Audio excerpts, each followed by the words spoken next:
Welcome everybody. तो इस video में जो है वो टी बीम का हमें मोमेंट ऑफ रेसिस्टेंस निकालना है। ओके, सो इस बीम में, इस प्रॉब्लम में देखो आप कि कैसे कर रहे हैं हम लोग।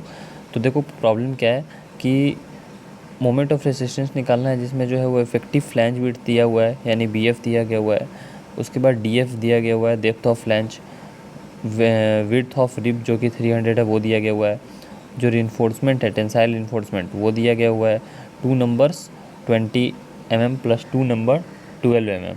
ओके, और इसके साथ जो है ओवरऑल डेप्थ दिया गया हुआ है, क्लियर कवर दिया गया हुआ है, और बाय वर्किंग स्ट्रेस मेथड से जो है वो ये हमें निकालना है WSM से। तो इन सभी चीज़ों को जो है वो क्या क्या डेटा दिया गया हुआ है उस हिसाब से जो है वो पहले ओवरऑल डेप्थ जैसे दिया गया हुआ था 500 mm। तो यहाँ से हम लोगों ने स्मॉल डी यानी कि इफेक्टिव डेप्थ निकाल लिया। Okay, 500 minus 25 minus 8 minus 20/2। तो इसका मतलब क्या हो गया, 500 माइनस क्लियर कवर माइनस 8 जो है वो डाया ऑफ स्टीरफ माइनस 20/2 क्या है, 20 जो है वो dia of main stirrup by 2। Okay, तो 459 के आसपास या 451 आएगा, तो मैंने सीधा 450 ले लिया। ओके, उसके बाद AST की बात करें तो 2 20 mm का बार है और 2 12 mm का बार है। तो ये AST एरिया ऑफ स्टील जो है वो जितना आ रहा है 854.51 आ रहा है, तो वो हमने निकाल लिया। FCK की वैल्यू जो है वो M25 दी गई हुई है और FE 500 दिया गया हुआ है। उसके बाद जो है वो FE 500 का तो सिग्मा ST क्या हो जाएगा 0.55 इंटू 500। ओके, और अगर जो है वो FE 450 होता तो हम लोग 230 ले सकते थे।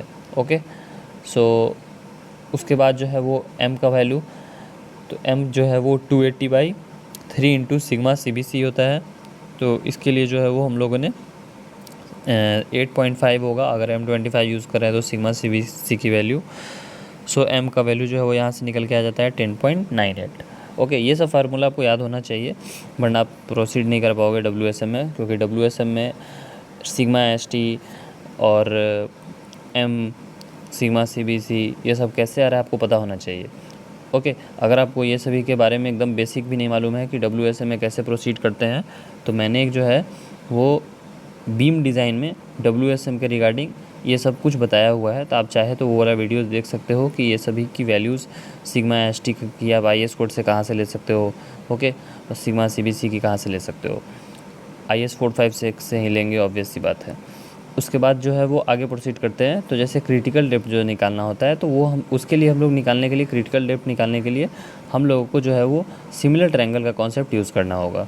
तो सिमिलर ट्रायंगल का कॉन्सेप्ट यूज़ करने में यहाँ पे जो आपको दिखाई दे रही है, तो ये ऊपर में सिग्मा CBC और ये जो पॉइंट है, ओके, जहाँ से ये वैल्यूज़ चेंज हो रही है, तो ऊपर में N है, यानी कि वो वही टॉप फ्लैंज, जो टॉप कंप्रेशन फ्लैंज होता है, वहाँ से जो डेप्थ ऑफ न्यूट्रल एक्सिस है वो स्मॉल n है, और नीचे वाला जो है वो टेंशन में है, तो सिग्मा ST/m, और ऊपर वाला सिग्मा CBC। ओके, और ऑब्वियस सी बात है ओवरऑल डेप्थ अगर D है, ऊपर में n है, तो ये D/n हो जाएगा। तो इसमें अगर हमें सिमिलर ट्रायंगल का कॉन्सेप्ट लगाना होगा तो क्या हम लोग करेंगे, लिखेंगे sigma CBC upon n is equals to sigma ST/n/D-n।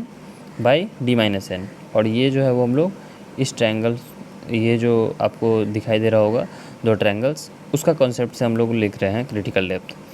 Okay, सो जो n है वही हम लोग का एक तरह से क्रिटिकल डेप्थ है।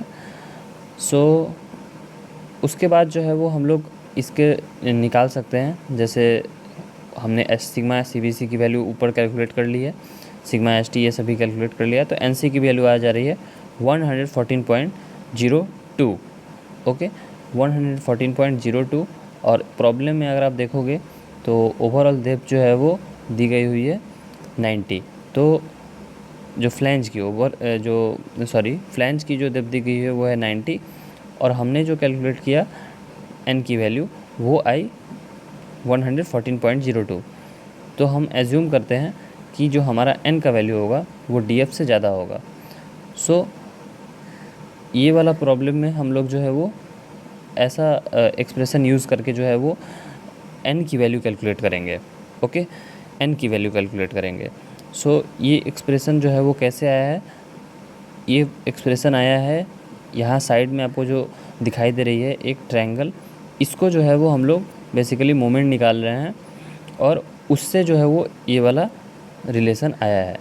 तो इसको मैंने आपको जो है वो स्टेप्स वाले वीडियो में समझाया हुआ है, आप चाहे तो वो वाला वीडियो देख ले तो आपको समझ में आएगा थोड़ा बहुत कि इससे ये जो फिगर अभी आपको दिखाई दे रही है स्क्रीन पे, इससे कैसे जो है वो हम लोग एक्सप्रेशन पे पहुंच सकते हैं। तो मेनली क्या है कि यहाँ पे 3 पार्ट है। देखो आप, एक ये रेक्टेंगल, एक ये रेक्टेंगल और एक ये छोटा रेक्टेंगल। तो बेसिकली हम लोग ये छोटा वाला रेक्टेंगल को एज अ लाइन समझते हैं, तो इसलिए जो ऊपर वाला मेजर रेक्टेंगल्स है उस सभी का मोमेंट और ये नीचे जो MAST जो है नीचे में, उन तीनों का मोमेंट जो है हम लोग लेते हैं। सो वहाँ से हम सभी को जो है वो किसके अबाउट लेते हैं, न्यूट्रल एक्सिस के अबाउट, तो हम लोगों को ये वाला एक्सप्रेशन देखने को मिल जाता है।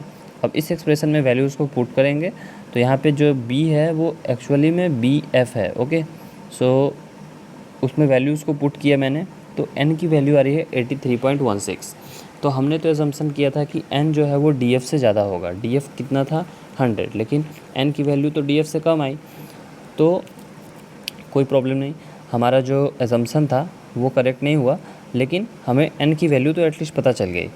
अब यहाँ से जो है वो हम एक और जो 2 केसेस था कि n की वैल्यू अगर DF से कम रहती है तो जो फार्मूला था वो यहाँ पे मैंने लगाया और उस फार्मूले से भी जो है वो सेम वैल्यू आ रही है। तो इसका मतलब कि जो n की वैल्यू होगी वो 82.98 या फिर यहाँ पे जो आई है 83.16, तो हमारा दोनों से जो है वो अबाउट सेम ही आ रहा है कि DF से वैल्यू जो है वो n की लेस है। तो यहाँ पे जो वैल्यू आई है 82.98, इसे कंसीडर करके हम लोग चल सकते हैं। अब देखो आप यहाँ पे कि हम लोग जो है वो फाइनली मोमेंट ऑफ रेसिस्टेंस निकालने के लिए फार्मूला यूज़ करेंगे MAST into sigma ST by M into D minus M into BF। Okay, बीच में BF लिखना मैंने शायद छोड़ दिया है, लेकिन BF जो है वो लेंगे। उसके बाद जो है वो आप इसका जो है वो मोमेंट ऑफ रेसिस्टेंस निकाल सकते हो।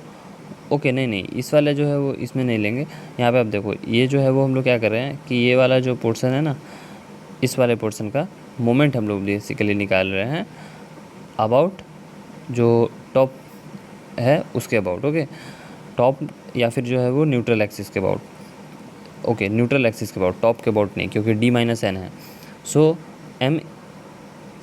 MAST into sigma ST by M, यहाँ पे आप देख लो MAST इंटू सिग्मा ST, ये जो दिखाई दे रहा है, और इसका हम लोग वैल्यू, ये फोर्स हो गया और ये डिस्टेंस हो गया, तो फोर्स इंटू डिस्टेंस, मोमेंट का वैल्यू निकल के आ जाएगा। सो यहाँ से हमारा जो है वो मोमेंट ऑफ रेसिस्टेंस निकल के आ गया।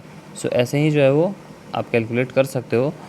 और अगर किसी प्रॉब्लम में अगर आपको AST निकालना होगा तो जस्ट इसमें जो है वो आप जो चीज़ देख रहे हो तो उसमें थोड़ा सा ट्रिकी होगा कि जहाँ पे AST का टर्म आया है उस वाले एक्सप्रेशन में आपको कुछ और पता होगा।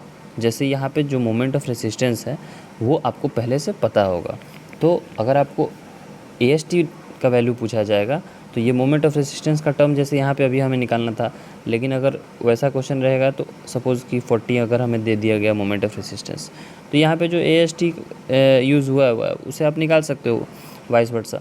सो सिमिलर अप्रोच रहेगा, आप इसे कर पाओगे अगर जो है वो टेंसाइल इन्फोर्समेंट आप सभी को पूछा जाता है तो। ओके, लेकिन ऐसा मैंने कोई भी प्रॉब्लम अभी नहीं कराया है, इसीलिए मैंने जो है वो इस वीडियो में आपको थोड़ा बता दिया कि टेंसाइल इन्फोर्समेंट अगर पूछा जाए तो कैसे निकाल सकते हैं।